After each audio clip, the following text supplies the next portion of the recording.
Deuteronomy. Chapter 15. Verse 1. At the end of every 7 years you must cancel debts. Verse 2. This is how it is to be done.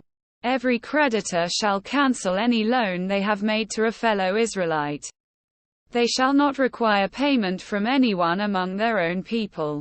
Because the Lord's time for canceling debts has been proclaimed. Verse 3. You may require payment from a foreigner, but you must cancel any debt your fellow Israelite owes you. Verse 4. However, there need be no poor people among you. For in the land the Lord your God is giving you to possess as your inheritance, He will richly bless you. Verse 5.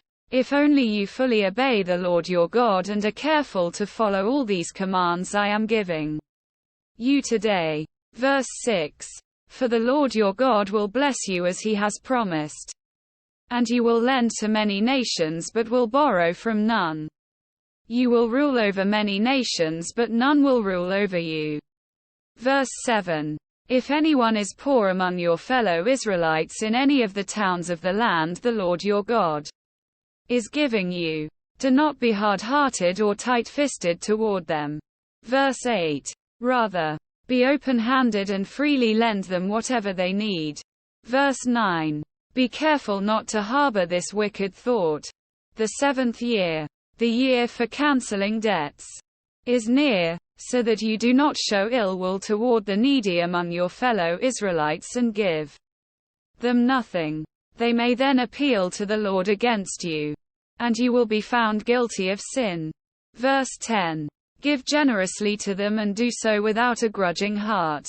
Then because of this the Lord your God will bless you in all your work and in everything you put your hand to. Verse 11. There will always be poor people in the land. Therefore I command you to be open-handed toward your fellow Israelites who are poor and needy in your land. Verse 12. If any of your people, Hebrew men or women, sell themselves to you and serve you 6 years, in the 7th year you must let them go free. Verse 13. And when you release them, do not send them away empty-handed. Verse 14. Supply them liberally from your flock, your threshing floor and your winepress. Give to them as the Lord your God has blessed you. Verse 15. Remember that you were slaves in Egypt and the Lord your God redeemed you. That is why I give you this command today. Verse 16.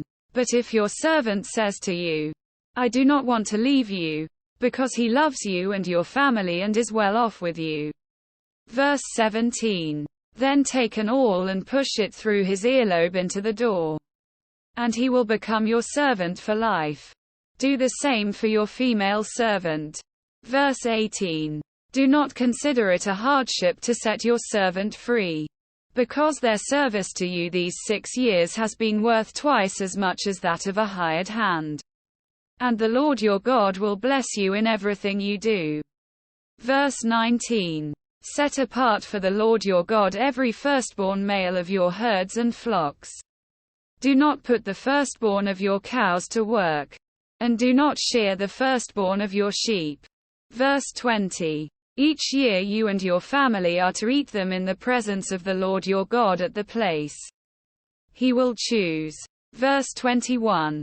If an animal has a defect, is lame or blind, or has any serious flaw, you must not sacrifice it to the Lord your God. Verse 22. You are to eat it in your own towns. Both the ceremonially unclean and the clean may eat it, as if it were gazelle or deer. Verse 23. But you must not eat the blood. Pour it out on the ground like water.